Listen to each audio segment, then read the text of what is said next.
இப்போது ரத்தம் குறைவாக இருப்பது பெண்களில் சாதாரணமாக நடக்கும். ஆனால் அது ஆண்களில் சாதாரணமாக நடக்காது. நீங்கள் உங்கள் பரிசோதனையை செய்தீர்கள், வழக்கமான சோதனை செய்தீர்கள், ஹீமோகுளோபின் 8, 9 என்று வந்தது என்றால் அது ஒரு ஆணுக்காக மிகவும் குறைவாகும். இப்போது ஹீமோகுளோபின் 8, 9 என்று வந்திருக்கிறது என்றால் அதற்கு பின்னால் காரணங்களை நாம் யோசிக்கிறோம். ரத்தம் குறைவாக இருக்கிறது என்றால் அது இரும்புச்சத்து குறைவாக இருக்கலாம், புரதம் குறைவாக இருக்கலாம், என் உணவில் ஏதாவது குறைவாக இருக்கலாம், அதனால் ரத்தம் உருவாகவில்லை.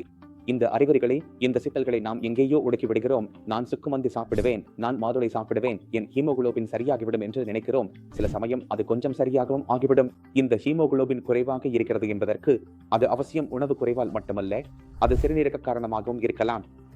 ஏனெனில் நம் சிறுநீரகம் என்ன செய்கிறது என்றால் அது ஒரு ஹார்மோன் உருவாக்குகிறது. அதன் பெயர் எரித்ரோபோயடின். இப்போது எரித்ரோபோயடின் என்ன செய்கிறது என்றால் நீங்கள் உணவில் எடுத்த புரோட்டீன், பாலிக் ஆசிட், B12, இரும்பு ஆகியவற்றை ஒன்றாக சேர்த்து ஹீமோகுளோபின், அதாவது உங்கள் இரத்த அணுவை உருவாக்குகிறது.